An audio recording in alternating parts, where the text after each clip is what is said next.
Mr. Klein, you're muted. Thank you. Okay, I will start over. Hi, everybody. It's Mr. Klein. So good to see so many of you. This is not the first time I've done that either. Thank you for a great week. Welcome to the last session of tips and tricks for surviving the first year at PVA as a parent. It's hosted by Mrs. Farris and Mrs. Johnson, our amazing counselors. Before we get started, I wanted to do a couple of housekeeping items. Yesterday, I sent in my email, and I'll be sending it again. I included a link to ask any questions or share any feedback from the week. We'll do our best to get in touch with, I'll do my best to respond to those or find the answers to those as soon as possible, but it might not be until early next week. And if you have any questions about this session, because I don't see, I'm not sure if there's a Q&A, if Q&A is enabled. So if you have any questions about what our counselors are going to talk about, please feel free to email them directly. We'll share their email addresses, but be a little flexible as they get ready for the first day of school and are handling all of the course request changes and doing their best to make that happen. Lastly, there is one part of Artist Academy that's really important and special that we haven't talked about. Hopefully I'm just talking to parents right now because your students are busy with their last session of Camp PVA. And that is normally during Artist Academy, our parents are just here for one morning and we get to spend very little time with you. But one of the activities that we do is we ask every single parent to write a letter to their student that they will receive on graduation day. And we provide you with the stationery and we provide you with an envelope, and we strongly encourage you to finish it before you leave the building, and then you seal it, and then I put it away in a special vault, and we don't open it until, we never open it, but we lock them away until May or June of 2024, and give it to your students the morning that they graduate. This year it was a little different, but they did get the letters. And in those letters, our parents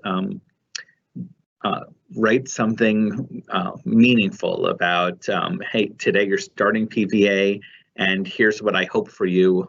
Here's what I hope the last 4 years have meant to you.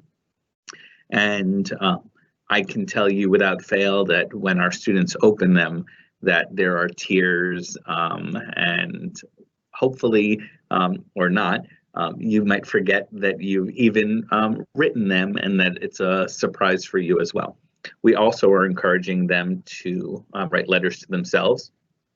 I'm asking them to submit them virtually on a Google form, and we're going to print it out for them and put it there. But for parents, I would really love for you to write them and put them away. And then the next time that you come to campus, whenever that is, you'll drop it off and tell them it's a senior letter, and we will put them away. And I'll give you a couple reminders, but the longer you wait to do it, the less likely you are going to do it. And it's, I promise you that taking the time to do it this weekend, and it's a long weekend, and stashing it away for now, I promise you 4 years from now, you'll appreciate that I asked you to do that. Okay, so with that, our last session, Mrs. Farris and Mrs. Johnson, in a first, we've never offered this session before. So I'll let you guys take it away.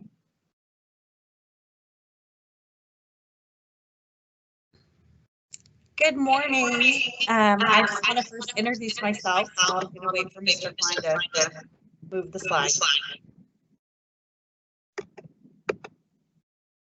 Go ahead and introduce yourself while we're okay. So I'm Christy Farris, and I am the counselor that's specifically over dance, theater, and visual arts. As you are getting emails from the school, sometimes you'll get one from me or from Ms. Johnson that applies to all students. But when you have hold on. Oh Lord, what's happening?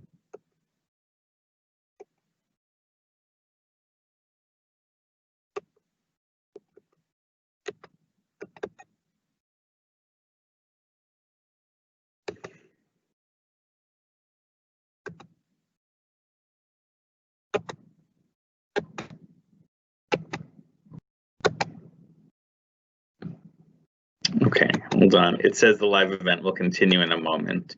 So.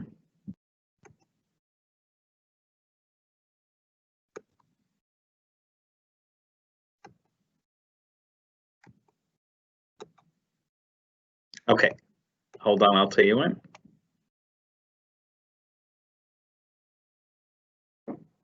Thank you for bearing with us through the technical delays. Hopefully we're okay. Go ahead, Ms. Farris. Okay.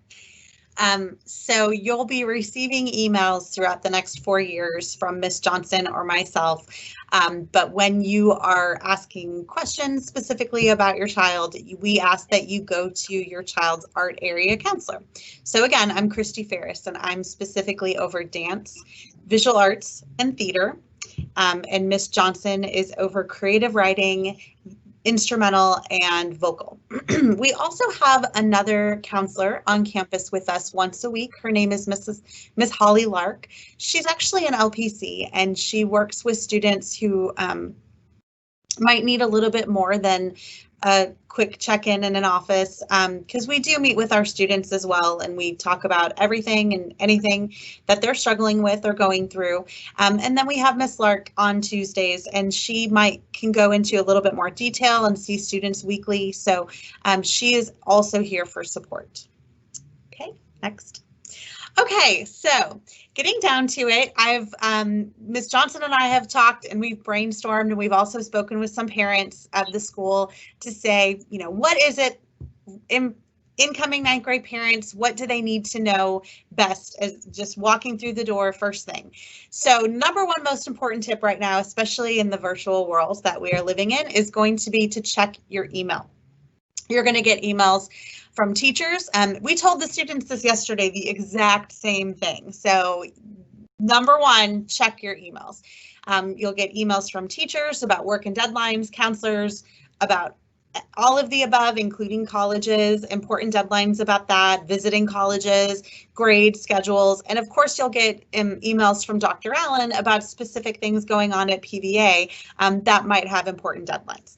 So I understand, as I'm a parent of an HISD student as well, that there's lots of information coming from all over the place right now, and I'm trying to organize it before Tuesday and understand how to access everything. So I understand that can be really overwhelming. So some ideas, because some people, email is not the main thing that they use in their businesses.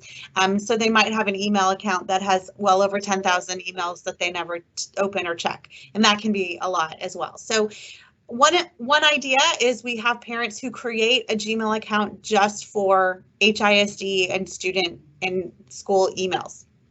I've definitely typed that in many a time to send an email out, and it's, you know, like, for instance, jordansschoolinformation@gmail.com.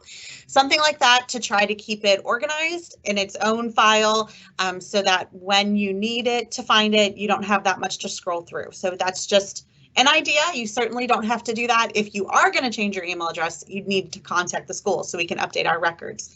But definitely checking those on a regular basis so that to make sure you don't miss anything. Okay, next.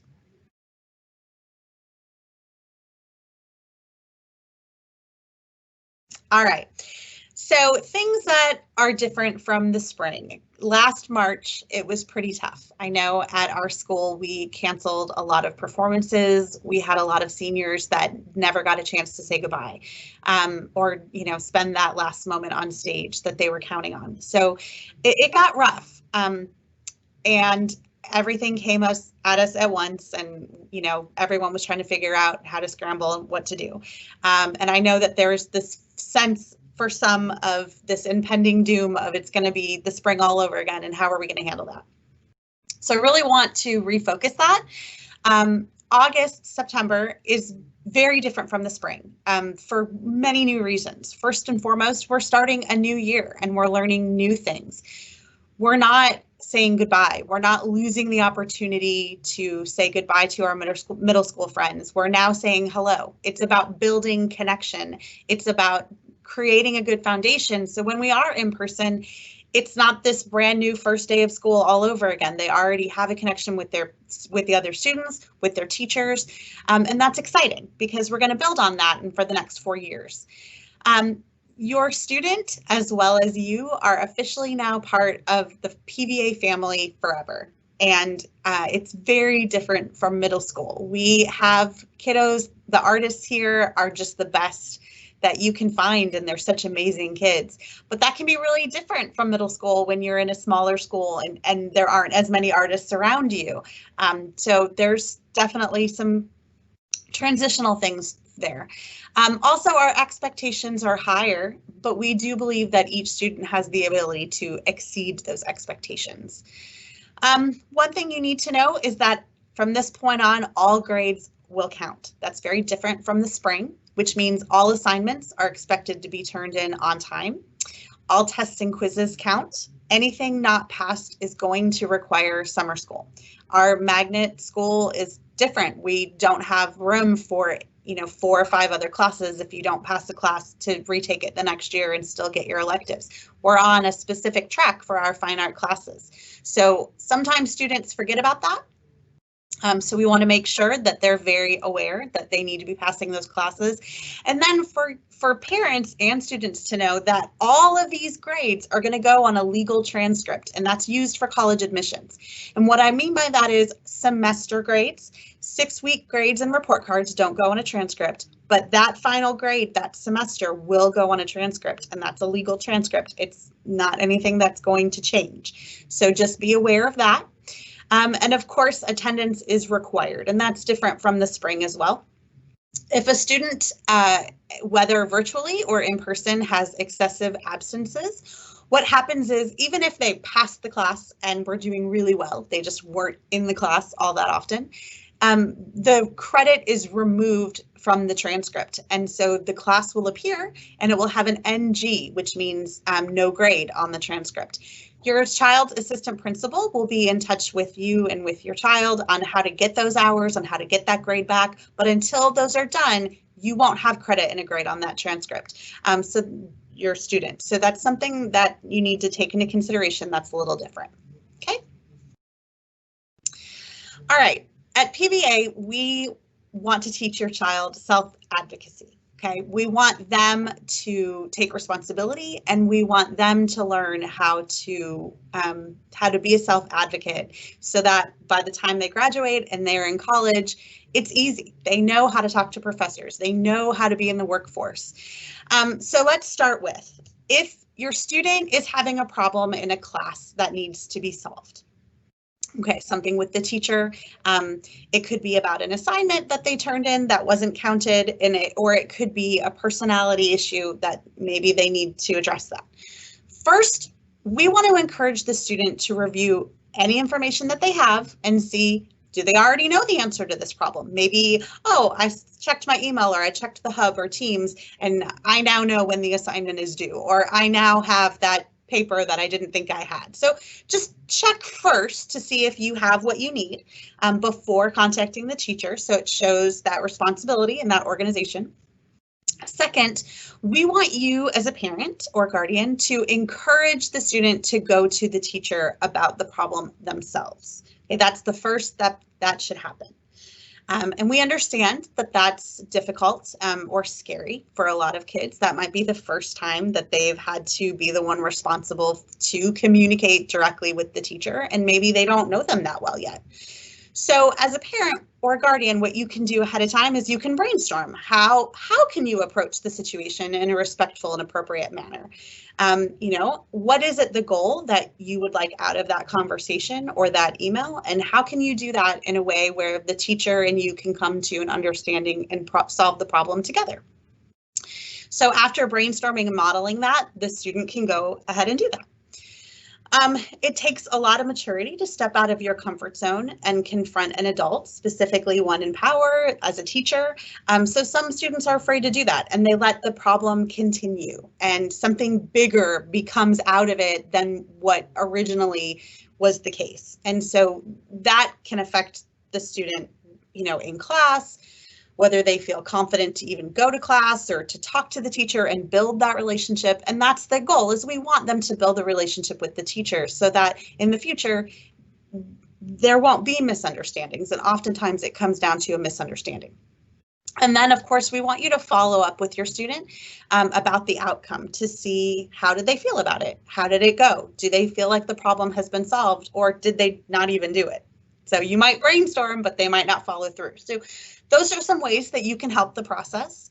If the situation requires additional help, then I would ask you to please encourage your student to contact their counselor, Ms. Johnson or I, or me, or their AP, so that we can give them advice on how to solve the problem. We can see what they've already done.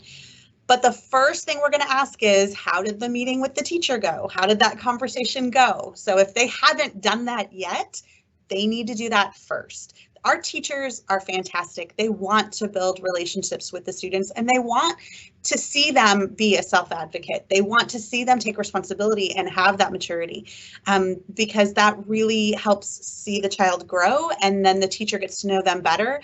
And that could be a teacher that's writing a letter of recommendation one day. So that's something that we want to do, is build their relationship. And then finally, if that student is unable to come to a working solution in partnership with the teacher, then yes, absolutely, we want the parent to step in, contact the teachers, have further discussions. But we truly want the student to try first. Okay.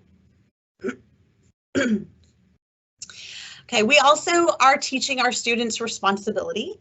We want them all to be responsible and take ownership of their work and their time, but we understand that the reality is they are still kids and they still need your help. Okay, so we are asking if you could check their grades on a regular basis and touch base with them about missing assignments or any low grades, that would be very beneficial. So a lot of times we get parents say, you know, oh, I really thought this was the perfect time to let them be the responsible one and take initiative. And that's a great thing, but the parent backed off a little too much and the kid kind of slid. So finding that balance, and that's going to vary per family of what works for you, of the child to take initiative and be responsible, but also kind of monitoring that.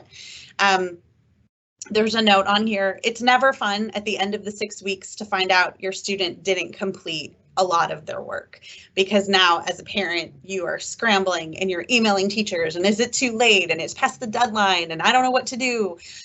So to come up with some sort of way to balance their responsibility with you monitoring that, especially right now at 9th grade level, is going to be really helpful. We want you to remind and encourage your students to take care of themselves. The other day we did lessons on what is self-care, what is not self-care. And they're the ones that really have to take ownership of that. But if you can help them to navigate any new virtual platforms and to remind them to take care of themselves, to do self-care. And oftentimes that means that they're watching you and they're going to model what you do for self-care and how you take care of yourself. So that's something that you might need to address too. How can you all take care of yourselves, and how can you take breaks, and this time virtually? I mean, this is new for everyone, so they are definitely going to be watching to see how parents and guardians respond. And then of course you can also help by setting up a designated workspace for daily engagement away from distractions. You know, you can take them there, you can give them that space, and then what they do with it, they do, but that's something you can help. Away from distractions, away from TV, away from tablet. We want them to be engaged in their lesson. We want them to be focused on the content. Encourage them to get out of bed every morning. Get dressed, turn cameras on so that they're connected in class and with their classmates. Sometimes that's a fight. I understand it's not always going to be the easiest thing, but if you are noticing on a regular basis that your child is not wanting to get out of bed, they are not wanting to engage in that class, they are not wanting to do any classwork, it is just so hard, please know that that also can be a cry for help for them. They might not realize it, but they could really be struggling. So please contact Ms. Johnson or me, so that we can also do check-ins to see how can we get them engaged and feeling more positive about the school year. Okay, and so I'm going to now give the microphone to Ms. Johnson, and she can discuss more about what tips for parents. Good morning, everyone. It's very nice of you to join us. Wish we could be in person, but we are doing the best we can with what we have. So a couple of things I want to talk about is how to help your student with self-care and prepare for the school year. Be sure you're checking in on their eating and sleeping habits. I've had email conversations with some of the upperclassmen during the summer through text that they, or not text rather, emails that they send me at midnight, 1 o'clock in the morning, and then I reply when I get up for work. So we need to make sure that they are going to bed and getting some sleep and get back into that routine they have when they are at school and they're needing to get up and eat breakfast and prepare for the day, because even though we do have breaks built into their schedule, it's still a long time staring at a computer screen, and they will need some time away from that, and they need to make sure they are eating and sleeping appropriately. You can help them brainstorm ways to rest and relax. Sometimes they're just like, I don't know what to do, and they just want to sit on their phone. So, maybe take a walk around the block or read, 5 or 10 pages in a book, something to get them away from a computer screen that helps rest their eyes. And it's just more healthy to take a break from that. Learn about the hub and Teams so you can help if they need it. Teams is where they're going in and having their classes. The hub is the system where teachers are doing their assignments, and knowing how to help them access things, documents, worksheets, things like that. The more support they have from you, the more comfortable they will be. Also encourage them to set work hours separate from me time. So again, when we're during that school day, make sure they are focusing on what they need to be doing and not playing the video games or sleeping. And again, back to what Ms. Farris said, having their monitors on or cameras on and being involved in the class conversations. It is very difficult, especially just staring at the screen. Encourage them to be involved in PVA. Even though we are virtually, we still have clubs that will be taking place. Mr. Tellez will be sending out information on the clubs and organizations. They're going to have kind of a club fair where they can go in and click on different teams meetings and join in and hear about the different clubs that we have going on. So make sure they take part in that.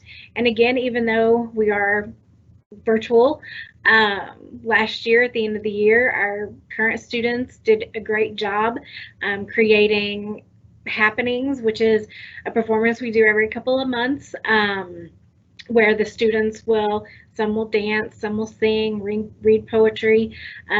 They do various things. We will have virtual performances and the diversity series where they focus on one area. The last one we did was a women's diversity series. And so we had the females producing and performing.